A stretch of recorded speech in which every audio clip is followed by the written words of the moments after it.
The Department of Information and Communications Technology or DICT said that President Yes, late po Ferdinand bukas Marcos uli Jr. is losing Matik na yan. Wednesday, Thursday, Friday, late po lagi. patience over the slow distributions of national identifications. DICT Secretary Ivan Jan Uy revealed that the long delay, about 4 years or 5 years, in the issuance of the physical national ID has made the public impatient, not the least President Marcos himself. So, The president has ito yung uy. Ito yung sinasabi ni Glenchong kanina. Yan ang hirap sa'yo, sekretary. Inuuna mo smart magic eh. Unahin mo itong ano natin.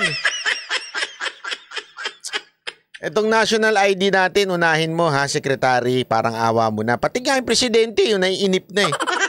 Hindi, alam mo, sobra to. Kasi kahit ako eh, during the, excuse me, nung pandemya, dito sa aming kondo, doon kami pinapirma ng national ID. Hanggang ngayon wala pa rin, nakakahiya tayo. Sobrang nakakahiya tayo. Grabe ho, ang tagal na ho niyan. Alam mo to, ito nga eh, grabe yung emotion sa Pilipinas. Pagkatapos masolusyonan yung mga batas na inayos ni Pangulong Duterte sa pamamagitan ng Kamara, 'di ba? Yung OFW hospital, ganyan-ganyan, tapos national ID. Tapos biglang wala. Nga. Hindi nga lang yan ang kapalpakan eh. Kahit nga dun sa SIM card registration. Nagkaroon ng SIM card registration pero kahit Chongo, kahit monkey nakakapag-rehistro. Ano ba yun? This time naman, national ID. Wala. Isipin niyo yan ha. National ID. Hindi ko nga maintindihan eh. Nagawa naman yung trabaho nating lahat na Pilipino na magganon-ganon, tsaka mag-picture-picture. Pero wala yung mismong physical ID. Ibig sabihin, ano to? Hihingi na naman kayo ng budget para meron kayong panggawa ng national ID. Yan na naman ang ending nito. Budget na naman. Patient, not the least President Marcos himself. the president has expressed his impatience because a lot of things needed to be done, and it's all dependent on the deployment of a national ID. The DICT chief said the president has not issued Ang dali da. Isipin mo, deployment lang daw ng national ID ang mahirap. Bakit di nyo kunin ang angkas, Grab, para i-deploy nila, bayaran ninyo? Ang bihira naman buhay yan, no? Napakasimpleng bagay, hindi nyo magawa. Sir, kung hindi nyo magawa yan, baka busy kayo sa Smartmatic. O baka naman talagang inutil kayo. Sir, baka pag ganyan, maganda mag-resign ka na lang. Kahiya-hiya. Pati presidente natin napapahiya dahil sa kabagalan ninyo. any ultimatum to them as regards the completion Ito ang problema ko dito. Ito ang problemang matindi. Sobrang bagal na nga. Naiinis na nga ang presidente, pero hindi naman sila binigyan ng ultimatum. Take your time. Don't worry. Relax lang, pre. Unity. Unity. Relax lang. Yun ang problema dito eh. Kaya nga, yan ang isang bagay na na namimiss natin kay Pangulong Duterte. Yung pag sinabi niyang political, eto, kailangan, etong linguntog, ma-deliver lahat yan. Diba? Ngayon wala eh. Nakakainis, walang national ID.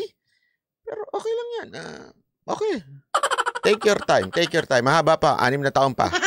Take your time, take your time. Oo, tama. Sabi ni Garsky, hindi pala 6 na taon, 5 taon. Chill lang, may 5 taon pa tayo. Okay lang yan, walang deadline. Walang ultimatum sa inyo. of the distribution of the national IDs. The secretary vowed that his agency would do its best to release the digital versions of the national IDs. We need to deploy this national digital ID soonest, because that will now remove all the opportunities to utilize all these other government IDs that have far less verification. The National Economic and Development Authority already said that the management and production of digital national IDs had been transferred to the DICT from the Philippine Statistics Authority.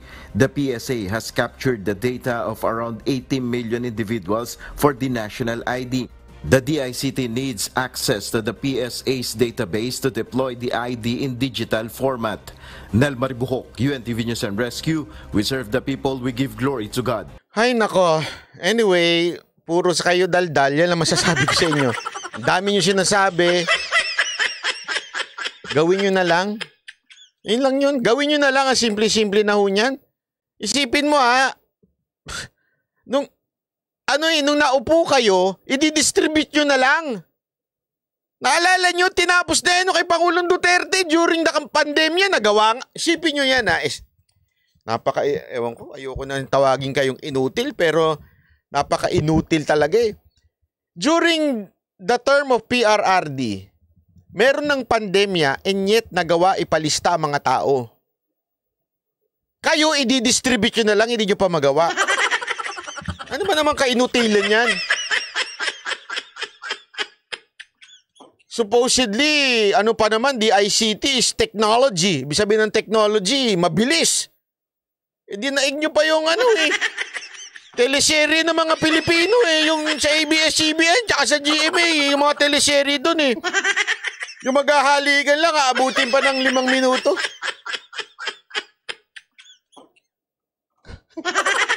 Alam mo yung mga teleserye sa Pilipinas? Ewan ko ba bakit, eto hindi ko talaga maintindihan, bakit pag kami teleserye, pagkas mag-aaway, kailangan tatalikod yung kaaway?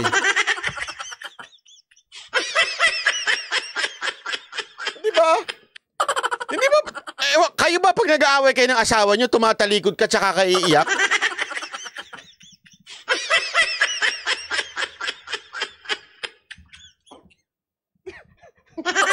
Bakit ganun? Para tumagal yung yung humaba yung episode? Pambira naman buhay Parang ganun si yung sekretary natin sa DICT. Ang tagal, di ba? Tinalo pa yung probinsyano. Pag-aaralan muna, pambira. Ay, nako. Totoo Kaya nga, mahirap pa yung pag-register niyan. Isipin nyo to. Yung pag-register niyan, ginawa during pandemic. Ewan ko, ilan sa inyo ang pinag-register kayo during pandemic? Isa na ako dun Pero hanggang ngayon, wala pa.